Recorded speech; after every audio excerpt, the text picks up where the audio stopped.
नमस्ते, मैं वंदना, आप सबका आवाज इंडिया में स्वागत है। आज मैं यहाँ पे न्यूरो एजुकेशन एक इंस्टीट्यूट है राजमपुरी 6th लेन कोल्हापुर, वहाँ पे हूँ और मेरे साथ पूजा मैडम है।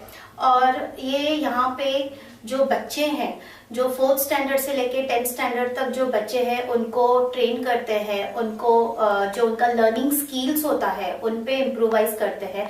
हम जान लेते हैं उनसे कि वो कैसे होता है, इम्प्रोवाइज कैसे करते हैं। नमस्ते। नमस्ते मैम, आपका जो ये इंस्टीट्यूट है न्यूरो एजुकेशन, ये एग्जैक्टली क्या है? कुछ कंसेप्ट आप हमारे व्यूवर्स को बताएंगे प्लीज। बिल्कुल। Neuro education basically brain science का काम करता है। ब्रेन साइंस बेसिकली कहा जाता है निमोनिक्स। अगर मैं आपको बताऊं तो निमोनिक्स बेसिकली ये रहता है कि आपको एक आर्टिफिशियल एड दिया जाता है मेमोरी को, कि जिसके कारण हमारे जो लेफ्ट और राइट ब्रेन होते हैं वो सिंक्रोनाइज होके हमारा जो भी कंटेंट है हम वो उसको इजीली याद कर सकते हैं। मतलब लेफ्ट ब्रेन होता है, राइट ब्रेन होता है, और वो दोनों को मिला के कैसे काम किया जा सकता है वो आप सिखाते हैं। क्योंकि स्कूल में बेसिकली कैसे होता है कि हमें सिर्फ लेफ्ट ब्रेन पे ही काम करवाया जाता है, और यहाँ पे हम लेफ्ट और राइट ब्रेन को सिंक्रोनाइज करवा के उस पर हम इम्प्लीमेंट करते हैं कंटेंट पे। तो बच्चों को ये इजी हो जाता है लर्निंग में और राइटिंग में, सब में ये इजी हो जाता है। हम पहले देखते थे, पहला जमाना ऐसे होता था कि चलो एग्जाम्स जाना है, पता है फर्स्ट टर्म होता है, सेकेंड टर्म होता है, फर्स्ट यूनिट होता है, सेकेंड यूनिट होता है, और बस एग्जाम के लिए लर्न करना है, एग्जाम राइट करना है, और उसके बाद में वो स्टैंडर्ड गया, सब गया।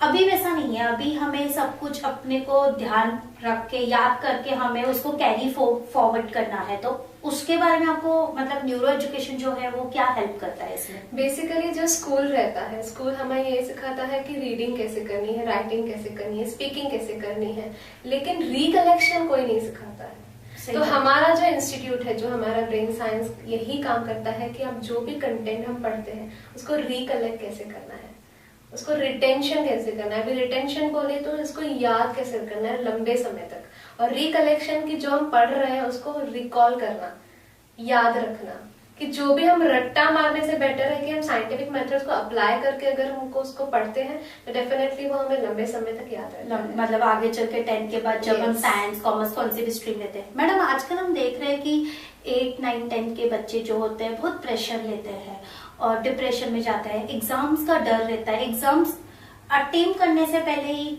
सुसाइड केसेस हम लोगों ने देखे हैं। तो उस मामले में न्यूरो एजुकेशन क्या हेल्प कर सकता है? बच्चों को काउंसलिंग कैसे हो सकती है? बेसिकली पहले तो पेरेंट्स को और इंस्टीट्यूट्स जो भी स्कूल हैं उनको ये समझना चाहिए कि ये जो पीरियड रहता है यहाँ पे प्रेशराइज ना करके अगर हम बच्चों को सही गाइडेंस देते हैं कि आपको क्या, आपकी लर्निंग स्टाइल क्या है, क्योंकि बेसिकली लर्निंग स्टाइल जाना is much important for each child, क्योंकि ये जाने बगैर बच्चा रट्टा ही मारेगा। तो वो जानने से पहले, वो जानने के लिए ही हम न्यूरो एजुकेशन ने ये काम किया है कि आपका कौन सा लर्निंग स्टाइल है, आप किस वे में अच्छे से ग्रास्प कर सकते हो कोई भी कंटेंट को, और उस हिसाब से हम उनको काम करवाना सिखाते हैं। आपके यहाँ पे जो इंस्टीट्यूट में क्लासेस होते हैं वो रोज होते हैं या कैसे होते हैं? नहीं, ये बेसिकली सिर्फ सैटरडे और संडे के लिए काम करते हैं। क्यों? क्योंकि मंडे से लेके फ्राइडे तक बच्चे इंडल्ज होते हैं स्कूल और ट्यूशंस में। क्योंकि अगर देखो, अगर मैं भरे हुए कप में चाय और डालूंगी तो डेफिनेटली वो चाय बहेगी बाहर।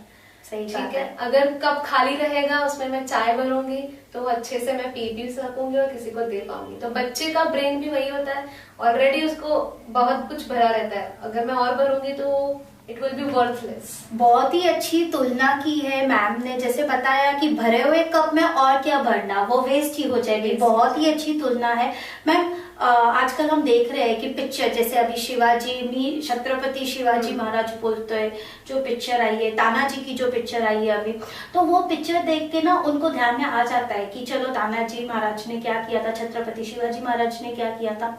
लेकिन जब वो लेसन पढ़ते हैं तो उनको थोड़ा ध्यान कम आता है, उनको उतना समझ में नहीं आता है। तो आजकल जो विजुअलाइजेशन हो गया है वो बहुत इंपॉर्टेंट हो गया है। तो न्यूरो एजुकेशन उस इसमें कुछ काम करता है या कुछ वैसे? बिल्कुल, ब्रेन साइंस यही काम करता है, बिकॉज ब्रेन जो हमारा रहता है वो फोटोग्राफिक मेमोरी को जल्दी कैप्चर करके स्टोर कर लेता है।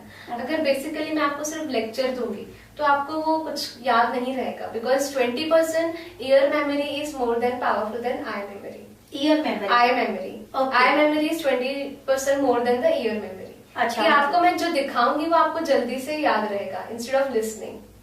तो ब्रेन साइंस हमारा यही काम करता है कि हम जो लेफ्ट और राइट ब्रेन को सिंक्रोनाइज करते हैं उसको विजुअलाइज करवाना सिखाते हैं. जो फिल्म इंडस्ट्री प्रोडक्शन जो काम कर रही है वो इसी पे करे. अगर बेसिकली अगर एजुकेशन सिस्टम भी इसी पे काम करे तो definitely suicide cases, depression, anxiety, phobia, stress ये काफी हद तक कम हो जाएगा. सही बात है. जो मैम ने कहा कि ये जो अभी चल रहा है, अगर फिल्म इंडस्ट्री थोड़ा अपनी एजुकेशन इंडस्ट्री को ध्यान देके उस बेस पे पिक्चर्स बनाते हैं तो काफी कुछ बच्चों को उसमें से फायदा हो सकता है. मैम जैसे अब तक आपका ये कितने साल हो गए आपको ये इंस्टीट्यूट ओपन करके?